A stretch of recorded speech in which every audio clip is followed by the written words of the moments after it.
अलसी और बेसन की बर्फ़ी हड्डियों और जोड़ों के लिए बहुत अच्छी होती है, बल्कि ये बर्फ़ी मज़ेदार भी होगी।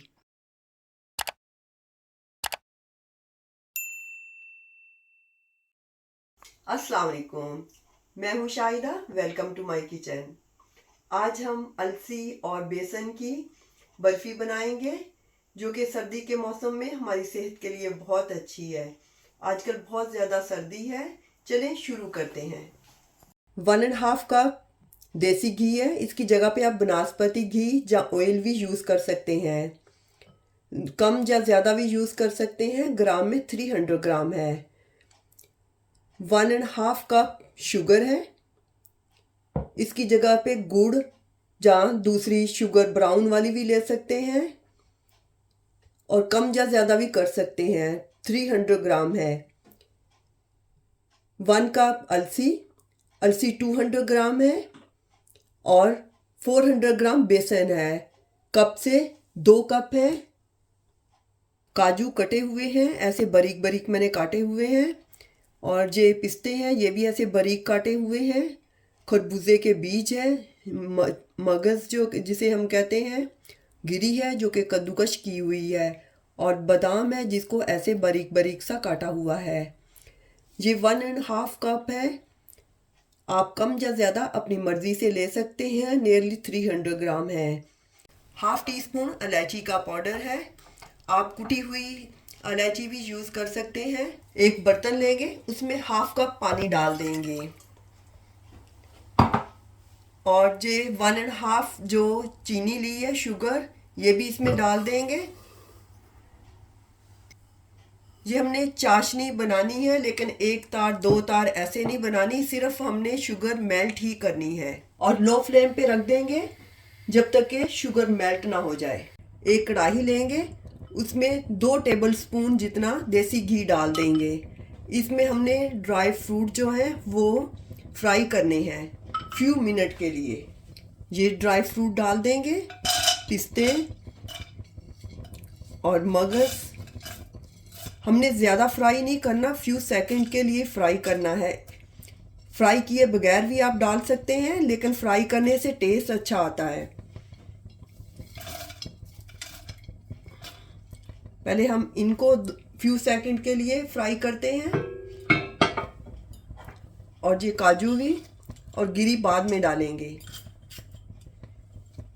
हमने लो फ्लेम पे थोड़ा सा रोस्ट ही करना है ताकि टेस्ट अच्छा आए। अब हम गिरी यानी कोकोनट डाल देते हैं।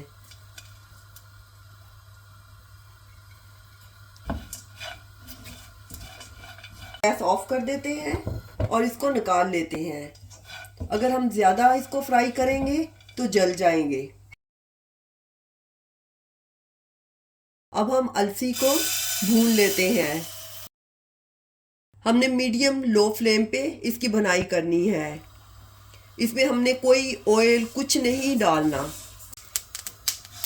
4 से 5 मिनट ही लगेंगे। ऐसे तड़ की आवाज़ आना शुरू हो जाएगी, तो इसका मतलब है कि हमारी अलसी भुन गई है। इस तरह हमें पीसने में भी आसानी हो जाएगी, और इसकी नमी भी दूर हो जाएगी, और इसका टेस्ट भी अच्छा आएगा। अब हम इसको ठंडा होने पर पीस लेंगे।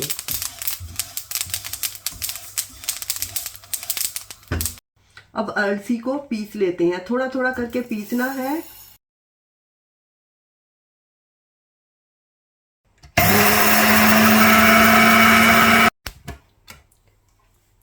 अलसी जिस ग्राइंडर में हम पीसेंगे वो मिर्चों वाला नहीं होना चाहिए। इस तरह ही सारी पीस लेंगे। अब हम पैन में ये सारा घी डाल देंगे। घी आप ज़्यादा या कम कर सकते हैं, क्योंकि बेसन है इसलिए मैं ज़्यादा घी डाल रही हूँ। जैसे ही हमारा घी गर्म होगा तो बेसन डाल देंगे, और ये दूसरा कप भी। अब हमने मीडियम फ्लेम पे आहिस्ता आहिस्ता से भुनाई करनी है बेसन की, ताकि इसका कच्चापन ख़त्म हो जाए। लेकिन हमने चम्मच हिलाते जाना है ताकि नीचे ना लगे। इस तरह से आहिस्ता आहिस्ता से हमने ऐसे चम्मच हिलाते जाना है। ताकि इसकी बनाई अच्छी तरह से हो जाए और नीचे भी ना लगे। अब ऐसे लिक्विड शेप में हो गया है, बबल बबल से आ रहे हैं और इसका कलर भी चेंज हो रहा है। अब हमने इसका फ्लेम लो कर देना है और इसको ऐसे हिलाते जाना है। कम से कम 8 से 10 मिनट लगते हैं इसको बनाई करने में। अब हमारे बेसन की बनाई बहुत अच्छी तरह से हो गई है। इसमें ये अलसी डाल देते हैं। अलसी की बुनाई पहले से हो चुकी है, इसलिए हमें भूनने की ज़रूरत नहीं है। अब ये ड्राई फ्रूट भी डाल देते हैं। इसकी बुनाई पहले से हो चुकी है, इसलिए इसको भी भूनने की ज़रूरत नहीं है। सिर्फ हमने सबको चीज़ों को मिक्स करना है। ये जो शुगर है जिसकी हमने चाशनी बनाई है, और ये इलायची का पाउडर भी इसमें डाल देते हैं और अब इन सारी चीज़ों में मिक्स कर देते हैं।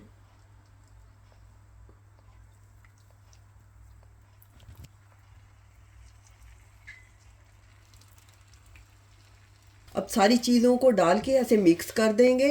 अगर आप नरम बर्फ़ी रखना चाहते हैं तो आप फ़ौरन उतार लें, फ़ौरन यानी गैस बंद कर दें। अगर ज़्यादा दिनों के लिए रखना चाहते हैं तो फिर 2-3 मिनट के लिए ऐसे लो फ्लेम पे पका लें। जैसे ही ये पैन ऐसे छोड़ने लगेगा और घी सेपरेट होने लगेगा तो गैस ऑफ कर देंगे। मैंने पहले से ऐसे घी लगाया हुआ है ताकि आसानी से निकल आए। और अब इसमें डाल देते हैं डिश में और इसमें सेट कर देंगे। ऐसे थोड़ा सा सेट कर लेंगे और ठंडा होने पे कट करेंगे। अब हम थोड़े से बादाम और पिस्ते इस पे लगा देंगे ताकि लुक नाइस आ जाए।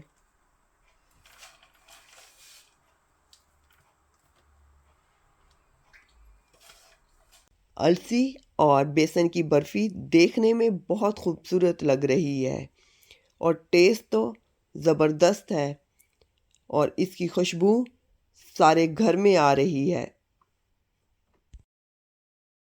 सा ठंडा हो गया है, कट कर लेते हैं। किसी भी शेप में कट कर सकते हैं। जैसे हमने अलसी की पहले बुनाई कर दी थी, उससे उसकी करवाहट सी कम हो जाती है और जब हम बेसन में मिक्स करते हैं तो बहुत मज़ेदार सी बर्फ़ी तैयार हो जाती है। जितनी बड़ी छोटी रखना चाहते हैं रख सकते हैं। अब एक निकाल के देख लेते हैं ऐसे।